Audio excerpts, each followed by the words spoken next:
Okay, this is Orlando Wilson, and what I want to talk about in this video is clients being scammed by close protection security companies. And this happens quite often. When a client comes to you, many times, they're going to be afraid, they've got a problem, they want you to help them with their problem. And to me, that's what we do. We try and help the clients with the problem.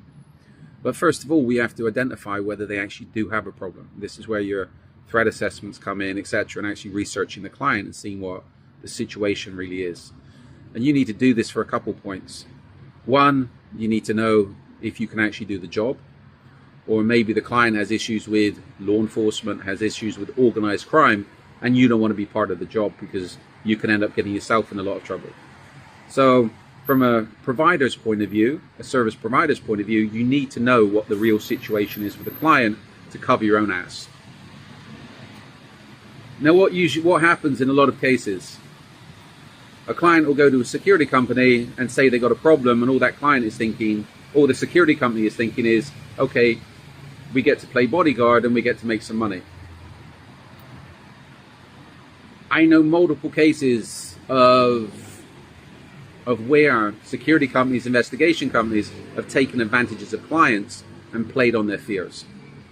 It's the same as the story is with most lawyers, especially criminal defense. A client will go in, they'll tell the lawyer they have a problem. The lawyer will tell them that they don't have a problem, they have a really big problem. And that lawyer is the only person that can solve them for them. The lawyer will help them, do everything for them, etc. And by the way, they've got a really big problem. Once the client is given across their retainer, the lawyer does nothing. The lawyer does minimum. Because it's all about billing hours. They don't want to solve the person's problem. They want to extend the problem, because the more billing hours, the more money they make. That's what they care about. They don't care about the client. They don't care about the person's problem. Let me give you a couple of stories. Years ago, I was approached by somebody that had an issue, a kidnapping issue. Their girlfriend had been kidnapped in Eastern Europe, apparently. They told me they'd already spoken to one major US risk management company. They'd sent somebody to see him. They were talking extraction plans and all the Hollywood BS. They wanted $15,000 down as a retainer, minimum. That's what it was going to cost. Okay, this company had never done a threat assessment, and they never even found out the real situation. With all kidnappings, the first thing you need to do is confirm what the situation is. You confirm, because it might not be a real kidnapping. This was not a real kidnapping. The guy's girlfriend was a prostitute. She'd sent him a story. This guy was madly in love with her. And I take it he would have been getting a ransom demand and he would have paid it. He was being played, big time. We found out what the real story was and traced the girl to where she was working in Germany. There'd been no kidnapping. It was a big story. That didn't cost us much to do. The client wasn't too happy with the story and finding out his girlfriend's a prostitute, but he got the truth from us. He didn't just get a $15,000 bill from a company that done absolutely nothing and could do nothing. Another story.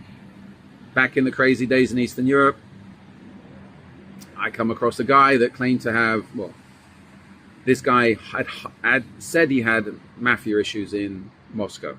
To me, it was all BS. He went to a security company because he had a falling out with somebody. The security company most probably said, okay, we got a dumb rich American here, let's take him for some money. Yes, they told him, you do have a problem, a very big problem. You need plenty of bodyguards. You need armored cars. You need to go into hiding at a 5-star hotel.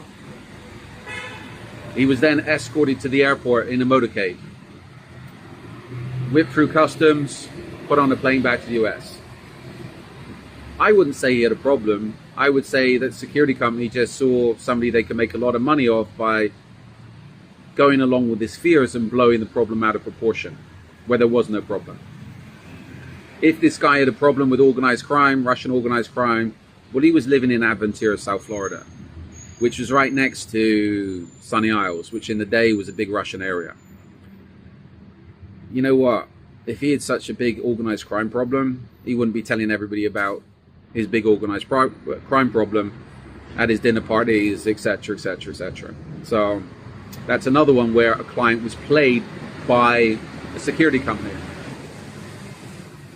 I know of one case in, again, South Florida in the US, where a woman with domestic issues went to a private investigation agency / security company and told them she had major issues, domestic issues.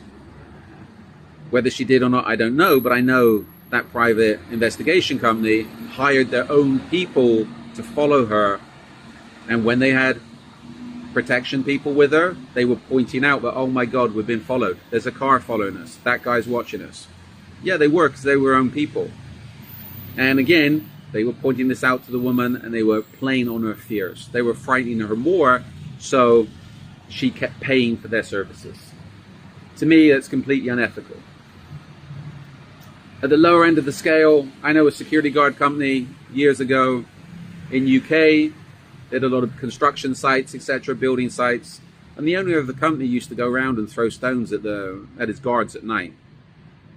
I know he put windows through on buildings where he had guards. Why? Because in the morning when the staff turn up, the guards would be frightened, telling the workers, the staff, what had happened. So again, they keep the security contracts going. To the clients, if you're going to a security company and they're not asking you what the real situation is with your problem or why you think you have a problem, and they're not doing an assessment and they're just providing you with guards, I would doubt the legitimacy of that company. You're hiring a security company, you're not hiring a close protection company. A close protection company, to cover their own ass, will want to know what the real situation is with you and what your problem is. As I said in the beginning, if you've got a serious problem with organized crime, then most security companies are not going to be able to handle that. It'll be a law enforcement issue, or at least they have to be liaising with law enforcement.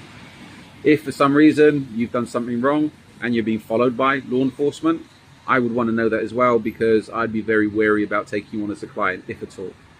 So this is where if you go to a company and or phone up a security company and they're going to send you out guards straight away, they're not a close protection company.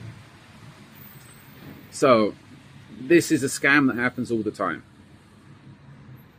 It's old, and I'm sure if you're a service provider and you're listening to this thinking, okay, I need to do those scams, well, you know what?